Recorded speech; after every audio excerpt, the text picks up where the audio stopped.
So in today's session, we are going to talk about the tuning method for a PID controller, and which is the most popular method that is used, that is called a Ziegler-Nicholas tuning method, or popularly known as ZN method. ठीक है?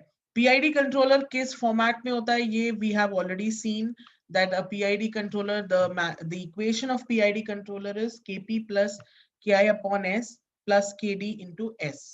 And another way of writing this could be, if I take Kp common, I can write it as 1 plus 1 upon TIS plus TD into S. Okay, Ti and TD are basically the time constants for integration and derivation, which actually define the speed with which the action is taking place. Okay, integration and derivation जब हो रहा है तो वो कितनी speed से हो रहा है, कितना fast हो रहा है, that can actually be judged by these constants, that is Ti and TD. Okay, so now the point is that how do we get the values for any given transfer function for the PID controller? आपको transfer function दिया गया है, you know that what these elements are doing. Okay, proportional control, integral control, and derivative control, but how to tune them? Okay, tuning means to find an appropriate value of these control elements for this any given particular plant. So for that, we have certain steps that we follow. Okay, let us see one by one, and then we'll see it with the help of an example also. So the steps that we follow for designing a PID controller, especially in the case of this Ziegler-Nicholas method, it makes use of the Routh array table.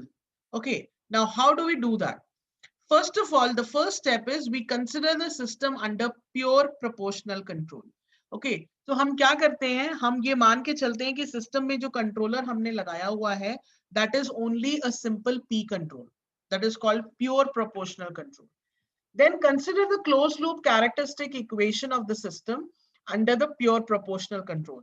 Now closed loop characteristic equation, अब अगर ये आपको system मिला हुआ है, when it is pure proportional control, तो controller का जो फॉर्मेट बनेगा, that will be only Kp, because Ki and Kd को हमने जीरो कर दिया है. ठीक है, तो इसका जो कैरेक्टरिस्टिक इक्वेशन बनेगा, that will be 1 plus Kp into Gs, closed loop characteristic equation. Okay, so the first step is we are considering कि जो हमारा सिस्टम है वो प्योर प्रोपोर्शनल कंट्रोल हमने उस पे अप्लाई किया है, that means there is only Kp active in the first step. And then we consider the characteristic equation of this, the closed loop characteristic equation of the system, which will be 1 plus Kp into Gs. Okay, then what we do is we form the Routh array and establish the critical gain Kc that produces an all zero row. And note the value of Kc and use the auxiliary polynomial to calculate the period of oscillation T, and then obtain the controller settings from the given table. तो ये जो later part है ये आपने practical में किया था. I had supplied you the values of Kc and T, and with the help of that you had calculated the values of Kp, Ti, Td from the given table. Now the point is कि ये Kc और T क्या होता है? ठीक है, अगर हमारे पास एक्चुअली में कोई फिजिकल सिस्टम अवेलेबल होता है या कोई प्रोटोटाइप अवेलेबल होता है, तो हम क्या मान के चलते हैं कि हमने Kp एक प्रोपोर्शनल कंट्रोलर लगाया, हम प्रोपोर्शनल कंट्रोलर की वैल्यू को धीरे धीरे बढ़ाते हैं, यानी कि सिस्टम का जो गेन है उसे हम धीरे धीरे बढ़ाएंगे. ठीक है, और बढ़ाते बढ़ाते हमें वो पर्टिकुलर पॉइंट फाइंड आउट करना है जिसके बियॉन्ड सिस्टम अनस्टेबल हो जाए. ठीक है, तो अनस्टेबल होने से पहले एक वैल्यू आती है गेन की जिसमें हमें सस्टेन्ड ऑसिलेशंस मिलने लग जाती है, यानी कि वो सिस्टम डाई डाउन नहीं होता, वो सिस्टम जो है एक फिक्स्ड मैग्नीट्यूड की ऑसिलेशन आउटपुट में शो करता रहेगा.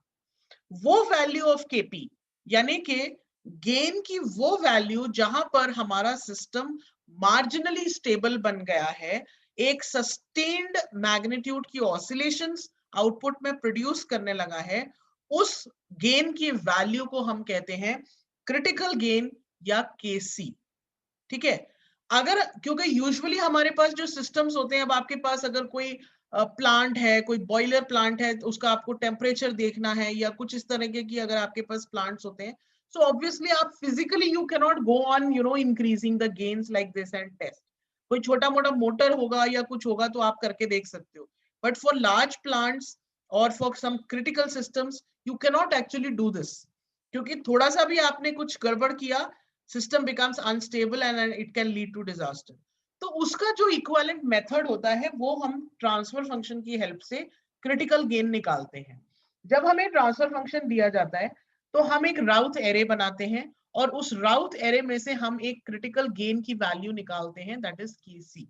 ठीक है, और केसी जब निकल आता है तब हम एक पॉलिनोमियल में उसको प्लेस करके पीरियड ऑफ ऑसिलेशन निकालते हैं. अब देखो हमने ये बता दिया कि क्रिटिकल गेन जो है वो केपी की वो वैल्यू है या सिस्टम का वो वाला गेन है जहां पर सिस्टम के आउटपुट में हमें सिर्फ ऑसिलेशन मिल रही है.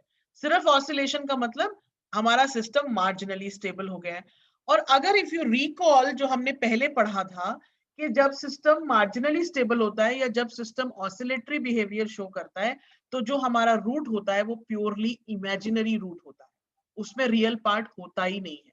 अगर रियल पार्ट होगा तो उसमें एक्सपोनेंशियल बिहेवियर भी आएगा, लेकिन अगर हमारे पास सिर्फ एक इमेजिनरी रूट है, ठीक है, अगर इमेजिनरी एक्सिस पे हमारा रूट लाई कर रहा है तो वो एक्सपोनेंशियली डिक्रीजिंग जो बिहेवियर होता है वो नहीं होता है और सिस्टम एक फिक्स्ड एम्पलीट्यूड के ऑसिलेशंस को प्रोड्यूस करता रहेगा. ठीक है, तो इसका मतलब ये हो गया कि अगर मेरा जो गेन है सिस्टम का वो मैंने केसी कर दिया तो सिस्टम में ऑसिलेशन आएगी. अगर सिस्टम में ऑसिलेशन आएगी तो उस ऑसिलेशन का कुछ टाइम पीरियड होगा. तो मैं अब उसी राउथ एरे में से उस ऑसिलेशन का टाइम पीरियड कैलकुलेट करती हूँ. अगर आपके पास एक छोटा सा प्रोटोटाइप सिस्टम का अवेलेबल होता है तो हम उसको रियल टाइम में भी कर सकते हैं कि हम गेन को प्रोपोर्शनल कंट्रोल अप्लाई करते हैं, गेन को बढ़ाते जाते हैं very carefully and we observe the output. और जब हम आउटपुट को मॉनिटर करते हैं जिस पर्टिकुलर पॉइंट पे हमें सस्टेन्ड ऑसिलेशंस मिलनी शुरू हो जाती हैं हम वहीं पे स्टॉप कर जाते हैं और वो वैल्यू ऑफ केपी जो हमें मिलती है दैट इज एक्चुअली केसी और what we call as critical gain. और जो आउटपुट पे हमें ऑसिलेशंस मिल रही होती हैं उस ऑसिलेशन का टाइम पीरियड अगर हम कैलकुलेट कर लेते हैं दैट बिकम्स कैपिटल टी. ठीक है, तो ये तो एक तरीका होता है कि आप उसको प्रैक्टिकली कर सकते हो. अगर आप प्रैक्टिकली नहीं कर सकते हो तो हम ये दोनों चीजें राउथ एरे के हेल्प से कैलकुलेट करते हैं. अब वो कैसे कैलकुलेट करते हैं, let us see. For example हमारे पास एक ये क्वेश्चन हमें मिला है. Okay, so we have this system with us in which the plant is 6 upon s plus 1 s plus 2 s plus 3. ठीक है, ये सिस्टम है हमारे पास. अब इस सिस्टम को मैं प्योर प्रोपोर्शनल कंट्रोल अगर इस पे अप्लाई करती हूँ तो मेरा कंट्रोलर बन जाता है केपी. ठीक है, और मेरे को उसकी क्लोज लूप कैरेक्टरिस्टिक इक्वेशन चाहिए. तो क्लोज लूप कैरेक्टरिस्टिक इक्वेशन जो होगी ये मेरा सिस्टम का ब्लॉक डायग्राम है. जीएस मुझे दिया हुआ है और कंट्रोलर मुझे पता है कि प्योर प्रोपोर्शनल कंट्रोल है तो कंट्रोलर विल बी केपी. अब इस पर्टिकुलर सिस्टम कॉन्फ़िगरेशन की अगर मैं क्लोज लूप कैरेक्टरिस्टिक इक्वेशन निकालती हूँ तो वो बन जाती है 1 plus KP into GS is equal to 0. ठीक है, इसमें मैं जीएस की वैल्यू प्लेस करती हूँ. जीएस की वैल्यू मुझे पता है and when I solve this I get a polynomial s cube plus 6s square plus 11s plus 6 into 1 plus KP is equal to 0. अब ये मेरे पास एक पॉलिनोमियल बन गया थर्ड डिग्री का. ठीक है, इस पॉलिनोमियल की हेल्प से मैं क्या करूंगी, मैं राउथ एरे बनाऊंगी. अभी राउथ स्टेबिलिटी क्राइटेरिया आपने सबने पढ़ा हुआ है, so I assume that you know how the Routh criteria or the how the Routh array is formed. Routh table कैसे बनाते हैं ये अभी सबको मालूम है. ठीक है, तो जब मैं Routh array बनाऊंगी, Routh table फॉर्म करती हूँ तो फर्स्ट रो में मैं alternate coefficients पिक करती हूँ, that means 1 and 11. Second row में बाकी के जो alternate coefficients बचेंगे मैं वो पिक करूंगी, that means 6 and 6 into kp plus 1.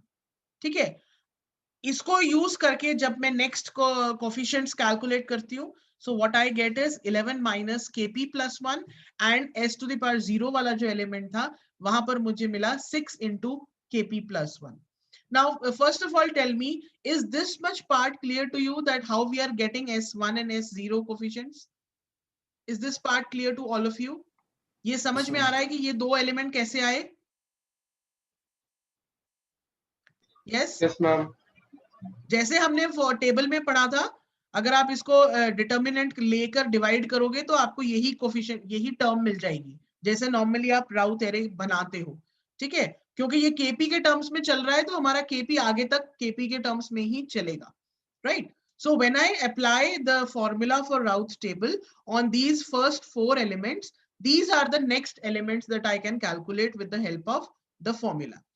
अब स्टेबल अगर मुझे चाहिए, देखो व्हाट द पॉइंट इज कि सिस्टम मार्जिनली स्टेबल होना चाहिए। मार्जिनली स्टेबल होने का मतलब ये हुआ कि सिस्टम जो है अनस्टेबिलिटी वाली कंडीशन में नहीं जाना चाहिए, ठीक है। अनस्टेबिलिटी में अगर नहीं जाना चाहिए तो इसका मतलब क्या हुआ कि मेरे ये दोनों कोफिशिएंट पॉजिटिव होने चाहिए। इतनी बात समझ में आई? यस और नो? यस और नो? Yes ma'am. राउथ का फॉर्मूला क्या कहता है कि फर्स्ट कॉलम के सारे एलिमेंट्स एक ही साइन के होने चाहिए, यानी पॉजिटिव होने चाहिए if the system is supposed to be stable. 1 और 6 ऑलरेडी पॉजिटिव है, और अगर मुझे सिस्टम को स्टेबिलिटी के अंदर रखना है तो S1 और S0 के कॉरेस्पॉन्डिंग जो दो कोफिशिएंट्स केपी के टर्म्स में मैंने निकाले हैं वो भी 0 से कम होने चाहिए, यानी कि पॉजिटिव होने चाहिए। इक्वल टू 0 जो है वो मेरी मार्जिन कंडीशन आ गई है कि जब मैंने इक्वल टू 0 कर देना है तो वो मेरा मार्जिन कंडीशन आ जाएगा कि अब वो सस्टेन्ड ऑसिलेशंस शो करना स्टार्ट कर देगा। और जैसे ही 0 से मैं उसको नेगेटिव में ले जाती हूँ तो सिस्टम क्या करेगा, वो अनस्टेबल में चला जाएगा, ठीक है। तो मैं क्या करती हूँ, S1 और S0 के कॉरेस्पॉन्डिंग जो दो मुझे एलिमेंट्स मिले थे, मैं इन दोनों इक्वेशन पे स्टेबिलिटी की कंडीशन लगाती हूँ। जब मैं इन दोनों पे स्टेबिलिटी की कंडीशन लगाऊंगी तो मुझे दो कैटेगरीज मिलती हैं केपी की वैल्यूज की, कि एक जब मैं इसको सॉल्व करती हूँ 6 इंटू केपी प्लस 1, तो मेरा जो केपी है that should be greater than 0, okay. And secondly दूसरा जो जब मैं 11 माइनस केपी प्लस 1 को सॉल्व करती हूँ तो मुझे एक कंडीशन मिलती है that KP should be less than 10। अगर लेस देन 10 होगा तो ये पॉजिटिव वैल्यू होगी, अगर इक्वल टू 10 कर दूंगी तो ये 0 आ जाएगा, यानी कि केपी इज इक्वल टू 10, 0 से 10 जो मेरी वैल्यूज मुझे मिल रही हैं ये सिस्टम का क्रिटिकल वैल्यूज हैं, ठीक है। तो इसमें जो मेरी बाउंड्री कंडीशन मुझे मिल रही है that is KP is equal to 10। That means the critical gain of the system is equal to 10. ये चीज ध्यान में रखना कि इसमें हम गेन की नेगेटिव वैल्यूज को कंसिडर नहीं करते, ठीक है। नेगेटिव गेन को नहीं आप कंसिडर करोगे, आप गेन की पॉजिटिव वैल्यूज को कंसिडर करते हो। तो अगर मान लो किसी वजह से ये 0 से कम भी आ जाता है तो हम नेगेटिव गेन को कंसिडर नहीं करते हैं, हम पॉजिटिव वैल्यू को कंसिडर करते हैं, okay. So over here I see that the boundary condition, यानी कि अगर मैं kp इक्वल टू 10 रख देती हूँ तो मेरा ये जो फर्स्ट कॉलम का जो एलिमेंट है वो 0 हो जाता है, and 0 is actually my marginal condition. अगर ये पॉजिटिव होगा तो सिस्टम एसिम्प्टोटिकली स्टेबल होगा, यानी कि एक टाइम के बाद वो डाई डाउन कर जाएगा। अगर यहाँ 0 आ जाता है तो क्या होगा, that is a boundary condition. कहने का मतलब है कि मेरा सिस्टम अब मार्जिनली स्टेबल या ऑसिलेटरी कंडीशन में चला गया है। जैसे ही इससे थोड़ा सा भी मैं गेन आगे बढ़ाऊंगी तो मेरा ये कोफिशिएंट नेगेटिव हो जाएगा, यानी सिस्टम अनस्टेबल हो जाएगा।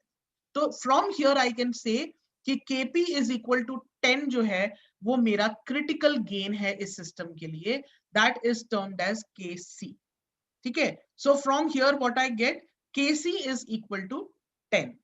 Is this much part clear to all of you? Kc कैसे आया ये समझ में आ गया सबको?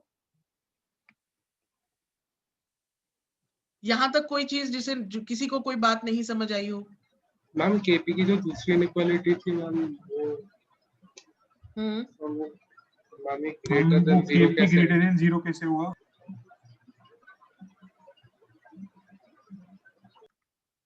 Okay, so till here with the help of the Routh array we have calculated the value of critical gain. Critical gain हमें मिल गया that is equal to 10, और क्रिटिकल गेन का जो फिजिकल मीनिंग है वो ये कहता है कि जब मेरा सिस्टम स्टेबल और अनस्टेबल के मार्जिन पे पहुंच गया है, सिस्टम मार्जिनली स्टेबल हो गया है और वो मुझे एक सस्टेन्ड ऑसिलेशन शो कर रहा है। थोड़ा सा भी अगर मैं के 10 के बियॉन्ड यानी केसी के बियॉन्ड अगर चली जाऊंगी, सिस्टम के गेन को अगर मैं बियॉन्ड इसके चेंज कर देती हूँ तो मेरा सिस्टम जो है वो अनस्टेबल हो जाता है, ठीक है। सो अब नेक्स्ट स्टेप है टी कैलकुलेट करना, यानी कि अब जो हमारे पास ऑसिलेशंस आउटपुट में हमें मिल रही हैं उन ऑसिलेशंस का हमें टाइम पीरियड कैलकुलेट करना है। तो उसके लिए हमें एक पॉलिनोमियल कंसिडर करना होता है जिसे हम बोलते हैं ऑक्सिलरी पॉलिनोमियल। और ऑक्सिलरी पॉलिनोमियल वो पॉलिनोमियल होता है हमारे राउथ एरे में जो सबसे पहला रो आएगा जिसके एलिमेंट्स सारे 0 हो जाते हैं, उसके जस्ट ऊपर वाला पॉलिनोमियल। ठीक है, यहां पर देखो सबसे पहले s⁻1 के कॉरेस्पॉन्डिंग मुझे 0 मिल रहा है। ठीक है, इसका मतलब s⁻1 के कॉरेस्पॉन्डिंग मुझे पहली ऐसी रो मिल रही है जब मैं क्रिटिकल गेन लगा देती हूँ, यानी कि kc = 10 जब मैं लगा देती हूँ, तो s⁻1 के कॉरेस्पॉन्डिंग फर्स्ट ऐसी रो मिल रही है मुझे जिसके सारे एलिमेंट 0 हो जाते हैं। तो इसके जस्ट ऊपर वाले जो कोफिशिएंट्स हैं, यानी s² के कॉरेस्पॉन्डिंग जो रो है मेरे पास, इनको मिलाकर मैं एक ऑक्सिलरी पॉलिनोमियल बनाऊंगी। ठीक है, और वो ऑक्सिलरी पॉलिनोमियल क्योंकि हमें पता है ये कोफिशिएंट कहां से आ रहे हैं, ठीक है, इन कोफिशिएंट्स को कैसे मुझे प्लेस करना है, पॉलिनोमियल कैसे बनेगा, हमें ऊपर वाला पता था दैट दिस इज s³ का कोफिशिएंट, देन 11s⁻1 का कोफिशिएंट था, 6 is coefficient of s² and 6 into kp plus 1 is actually a constant। तो जब मैं पॉलिनोमियल बनाऊंगी तब क्या बन जाएगा, 6s² plus 6 into 10 plus 1। ठीक है, once again I am repeating, जिस पर्टिकुलर रो में सबसे पहले मुझे सारे एलिमेंट्स 0 मिल जाते हैं, उसके जस्ट ऊपर वाली रो जो होती है दैट इज ऑक्सिलरी रो, और उसके कोफिशिएंट्स की हेल्प से हम ऑक्सिलरी पॉलिनोमियल को डिजाइन करते हैं या ऑक्सिलरी पॉलिनोमियल बनाते हैं। इस केस में मेरे पास s⁻1 के कॉरेस्पॉन्डिंग पहला रो ऐसा मिल रहा है जिसके एलिमेंट 0 हो गए हैं। अब मैं क्रिटिकल गेन की बात कर रही हूं क्योंकि मेरे को kp = 10 मिल गया है, तो मैंने सिस्टम में kp = 10 सब्सटीट्यूट कर दिया है। उस केस में s⁻1 जो के कॉरेस्पॉन्डिंग जो रो बन रही है वो पहली ऐसी रो है जिसके सारे एलिमेंट 0 है। तो मैं जस्ट इसके ऊपर जो एलिमेंट है, जो रो है, उसके एलिमेंट्स को कंसिडर करके एक पॉलिनोमियल बनाती हूँ। और मुझे ये पता है ओरिजिनल पॉलिनोमियल को जब मैं कंपेयर करती हूँ तो मुझे पता है कि ये जो दो कोफिशिएंट्स हैं मेरे पास ऑक्सिलरी रो के, वो एक कोफिशिएंट s² का है और एक कांस्टेंट है। ठीक है, तो इनको यूज करके मैं जो ऑक्सिलरी पॉलिनोमियल बनाऊंगी वो बन जाएगा 6s² plus 6। अब kp की जगह मुझे 10 प्लेस करना है क्योंकि अब मेरे पास क्रिटिकल गेन की वैल्यू आ गई है, और क्रिटिकल गेन को प्लेस करने के बाद जो सिस्टम का एनालिसिस है मैं वो कर रही हूँ। तो मैंने अब इस पर्टिकुलर एक्सप्रेशन में kp को 10 प्लेस कर दिया है। So my auxiliary polynomial becomes 6s² plus 6 into 10 plus 1 is equal to 0। ये मेरा ऑक्सिलरी पॉलिनोमियल बन जाता है। और अगर मैं इसको सॉल्व करूं तो बन गया x² plus 11 is equal to 0। ठीक है, अब नेक्स्ट चीज आती है, इस पर्टिकुलर एक्सप्रेशन में से मुझे टाइम पीरियड निकालना है। तो मैं पहले फ्रीक्वेंसी निकालूंगी और उसके बाद फ्रीक्वेंसी से टाइम पीरियड निकालती हूँ। फ्रीक्वेंसी कैसे निकलती है, फ्रीक्वेंसी निकलती है s को जब हम सब्सटीट्यूट करते हैं s is equal to j⍵ से। ठीक है, ये क्यों सब्सटीट्यूट करते हैं इसका एक्सप्लेनेशन हमारे नेक्स्ट यूनिट में आएगा जब हम फ्रीक्वेंसी एनालिसिस करेंगे। फॉर द टाइम बीइंग आप ये याद रखो कि जब हम नॉर्मली s को सब्सटीट्यूट करते हैं हम करते हैं सिग्मा प्लस j⍵, अगर मेरे रूट्स में रियल और इमेजिनरी पार्ट दोनों हैं तो। लेकिन यहां पर मेरा सिस्टम ऑसिलेटरी है, मार्जिनली स्टेबल है, इसका मतलब सिस्टम में सिर्फ इमेजिनरी रूट एग्जिस्ट करता है, जो इसके रूट्स हैं उसमें रियल पार्ट एग्जिस्ट नहीं करता। इसलिए मैं s is equal to j⍵ substitute करती हूँ इसमें। तो मैं s को s² plus 11 is equal to 0 में जब मैं s is equal to j⍵ substitute करती हूँ, when I solve this I get the frequency omega as √11, and from that I calculate the time period that is 2 pi by omega, जिसको अगर मैं solve करूंगी तो मुझे t मिलेगा that is 1.895। इसे आप कैलकुलेटर से क्रॉस चेक करके देख सकते हो। Okay, so I have got the critical gain that is kc is equal to 10, and now I have got kc is equal to 10 means वो गेन जब सिस्टम ऑसिलेटरी हो जाएगा और सस्टेन्ड ऑसिलेशंस आउटपुट में शो करने लगेगा। और उन ऑसिलेशंस का टाइम पीरियड क्या होगा वो मैंने ऑक्सिलरी पॉलिनोमियल में s is equal to j⍵ substitute करके ओमेगा की वैल्यू पहले कैलकुलेट की और उसके बाद टाइम पीरियड का formula that is 2 pi upon omega में मैंने सब्सटीट्यूट किया, तो मुझे उन पर्टिकुलर ऑसिलेशंस का जो टाइम पीरियड मिला वो मिल गया 1.895। तो अब मुझे केसी मिल गया और मुझे टी मिल गया, और इस केसी और टी की हेल्प से मैं जो मेरा स्टैंडर्ड जिगलर न्यूक्लियस का टेबल है, मैं इसकी हेल्प से आई कैन फाइंड आउट कि केपी की वैल्यू क्या होगी, टीआई की वैल्यू क्या होगी और टीडी की वैल्यू क्या होगी। तो इस पर्टिकुलर एग्जाम्पल के लिए केसी हमारे पास अगर 10 है, तो सारी केपी की जो फॉर्मूलाज हैं, अगर मैं इसमें केसी को 10 रख देती हूँ, तो पी कंट्रोल में मेरे पास केपी की वैल्यू 5 आ जाती है। पीआई कंट्रोल अगर मुझे बनाना है तो केपी की वैल्यू 4.5 आ जाती है, और पीआईडी अगर मुझे बनाना है उस केस में केपी की वैल्यू 6 आ जाती है। एंड सिमिलरली जब आप टी की वैल्यू को प्लेस करोगे तो टीआई और टीडी भी आप इस सिस्टम के लिए कैलकुलेट कर सकते हो।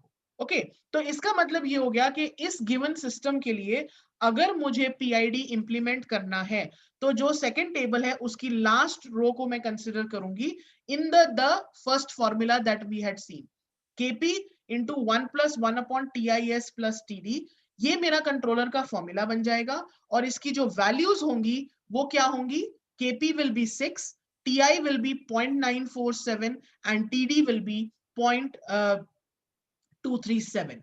अगर मुझे इसके लिए पीआई बनाना होगा तो क्या होगा, टीडी मेरा 0 हो जाएगा, केपी की वैल्यू बनेगी 4.5 और टीआई की वैल्यू बनेगी 1.572। और अगर प्योर प्रोपोर्शनल कंट्रोल मुझे चाहिए तो केपी इज इक्वल टू 5 में लगाऊंगी। This is going to give me the most optimum performance for the system under various kinds of controllers. ठीक है, तो ये जो मेथड हमने अभी देखा, इसे हम बोलते हैं जिगलर निकोलस ट्यूनिंग मेथड, जो कि राउथ एरे के हेल्प से हम कैलकुलेट करते हैं, and it is one of the most popular methods जो अभी तक इंडस्ट्री में भी यूज होता है, क्योंकि PID is very popular, PID is one of the simplest to implement and of course at the same time very efficient.